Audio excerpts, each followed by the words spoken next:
Social Security has been around since 1935. It survived the Great Depression. It survived World War II.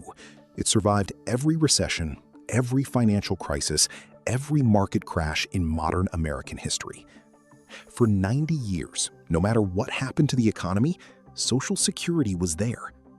So when most people under 50 think about Social Security, they think that is a problem for later. The system has always figured it out. It will figure it out again. Here is what just changed. The Congressional Budget Office, the nonpartisan government agency that does the official math on federal finances, just moved the projected insolvency date for Social Security's main trust fund from 2034 to 2030. 4 years closer in one update. And the reason it moved is not what you are hearing on the news. The reason is a combination of three forces hitting the system at exactly the same time. And when you understand those three forces, the date stops feeling like a political talking point and starts feeling like arithmetic. Today, we are going to do the arithmetic. No politics, no spin. Just the math behind the date that just moved and what it actually means for your money. Before we get to the three forces, you need to understand one thing about how Social Security actually works, because most people have it wrong. Social Security is not a savings account. When you look at your paycheck and see that Social Security deduction, 6.2% of every dollar you earn, most people assume that money is going somewhere safe, sitting in a fund with their name on it, waiting for them when they retire. That is not what happens. The money you pay into Social Security today goes directly to the people who are collecting Social Security right now, today, this month. The retirees, the disabled, the survivors who are receiving benefits right now, they are being paid by the people currently working. Not by money they saved, by money you are earning. Social Security is not a savings account. It is a transfer system. Workers today pay retirees today, and when you retire, the workers of that future moment will pay you. That system works perfectly as long as one condition holds. There have to be enough workers paying in to cover the people collecting out. When that ratio breaks down, the math breaks down with it. And right now, the ratio is breaking down. Here is what the numbers actually look like. In 1950, there were 16 workers paying into Social Security for every one person collecting benefits. 16 to 1. The math was easy. The system was flush. Today, that ratio is 2.7 to 1. Less than 3 workers for every retiree. The system still works, but the margin is thin. By 2030, the new insolvency date, that ratio is projected to fall further. And here is where the three forces come in. Because the ratio is not falling slowly and naturally, it is being pushed down by three things happening at the same time. The first force is the baby boomers. The largest generation in American history is retiring right now. Every single day, approximately 10,000 baby boomers turn 65.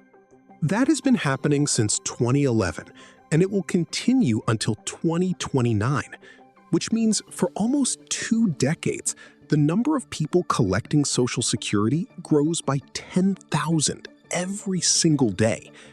More people collecting, same number of workers paying in.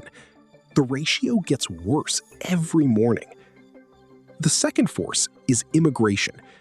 This one is less obvious, but just as important mathematically.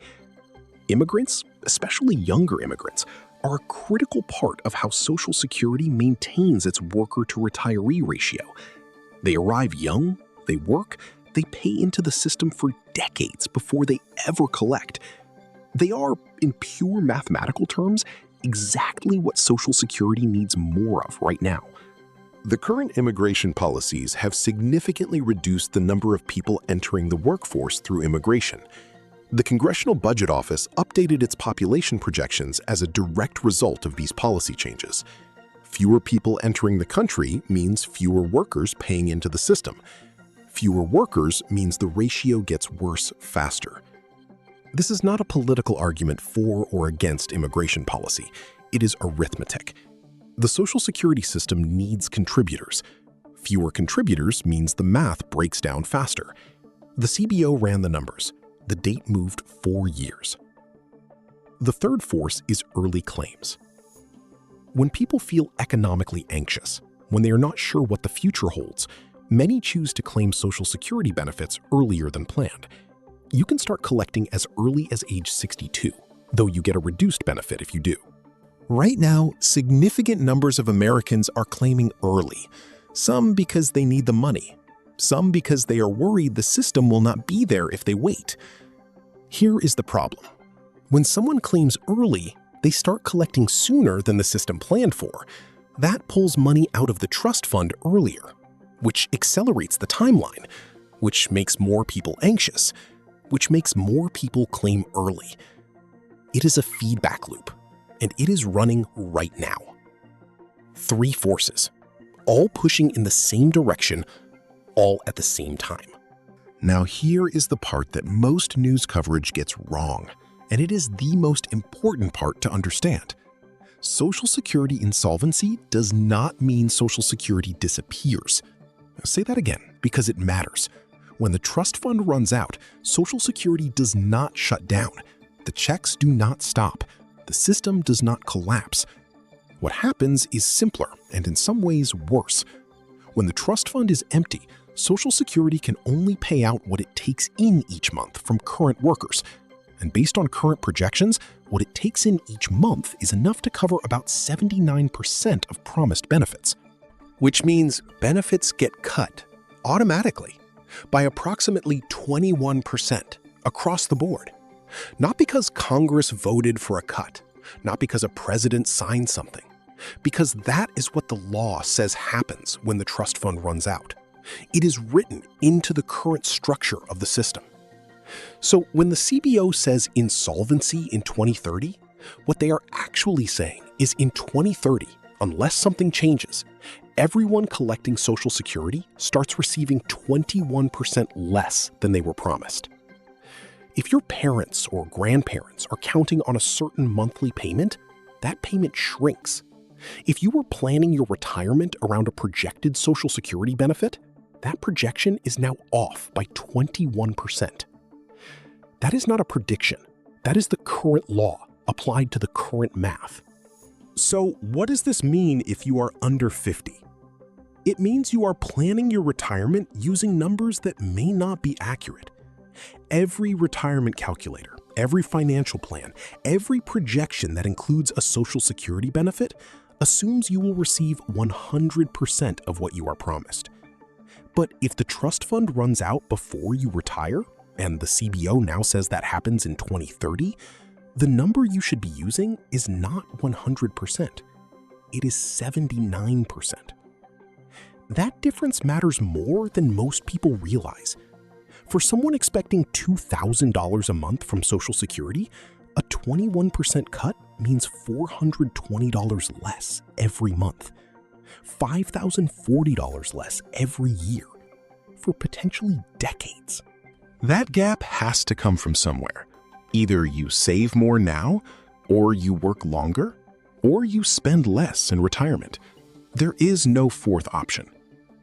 And the reason this matters today, not in 2029, not when you are about to retire, but today, is that the decisions you make in the next 5 to 10 years about saving and investing are the decisions that determine whether that 21% gap destroys your retirement plan or barely touches it. The earlier you build that cushion, the smaller that gap feels when you actually need it. The mainstream financial media covers this story occasionally. They mention the trust fund, they note the date, they move on. What they do not do is explain the 3 forces driving the date. They do not explain that the insolvency means a benefit cut, not a shutdown. They do not explain that the number in your retirement plan may be wrong by 21%. And they do not explain that the decisions you make right now, not at 65, right now, are the ones that determine how much this affects you. That is exactly what this channel is here to do. If you want to understand the financial forces that are actually shaping your future, not the version that gets a 30-second segment on the evening news, hit subscribe, because this is just the beginning.